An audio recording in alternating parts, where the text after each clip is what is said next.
story, the young United States from hope to trial, 1789 to 1800. In the spring of 1789, New York City was filled with joy. People from all over flocked to witness a historic event, the inauguration of George Washington, the first president of the United States. He stepped onto the balcony of the Federal Building, tall and strong, his eyes determined but also heavy with responsibility. When Washington placed his hand on the Bible and swore allegiance to the new Constitution, the crowd cheered loudly. It was not just an inauguration moment, but the beginning of this young republic. However, that joy quickly gave way to difficult problems. The young nation was still deeply in debt after the Revolutionary War. The army was not strong, the central government was weak, and many states still maintained the habit of self-government. Washington understood that his task was not only to lead, but also to create a model, a solid foundation for future generations to build on. Hamilton and his bold plans. In Washington's cabinet, Treasury Secretary Alexander Hamilton emerged as a prominent figure. He proposed major financial reforms. The federal government would assume all state debt, establish a national bank, and impose tariffs to promote industry. For Hamilton, a strong nation needed a sound financial system and a strong central government. But his political rival, Secretary of State Thomas Jefferson, was vehemently opposed. Jefferson believed in an agrarian America with power vested in the states and the people. The debate between Hamilton and Jefferson was not about numbers or policy, but about two opposing visions of America's future. One wanted the nation to be an industrial and commercial power. The other dreamed of an agrarian republic, simple and tied to the land. These debates raged in Congress, in the press, and even at dinner parties at the White House. People began to choose sides, the Federalists following Hamilton and the Democratic Republicans following Jefferson. This was the birth of the American two-party political system, diplomacy in turmoil. While internal disputes continued, the outside world did not leave America alone. The French Revolution, which broke out in 1789, was initially seen by many Americans as a continuation of the spirit of liberty. But when the French Revolution became radical and led to war with Europe, the United States was caught in a dilemma.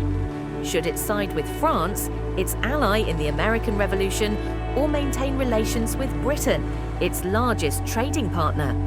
Washington, out of caution, declared a policy of neutrality.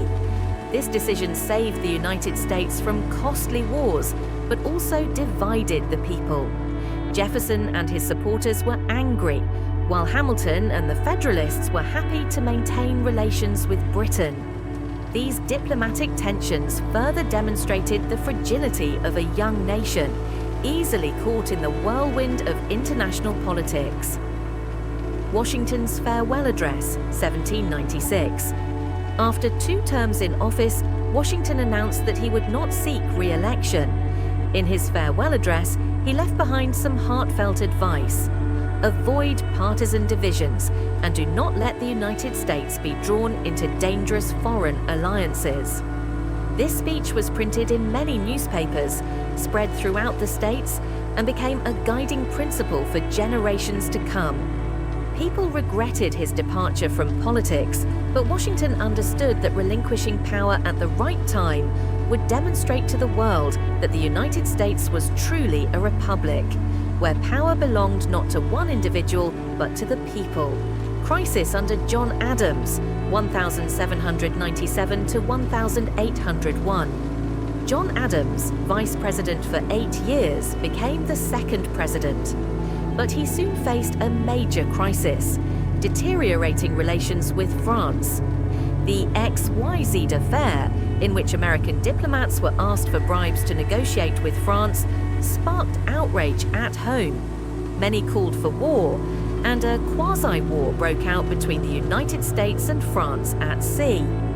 Meanwhile, Congress passed the Alien and Sedition Acts, which gave the government the power to deport foreigners and punish those who criticized the government.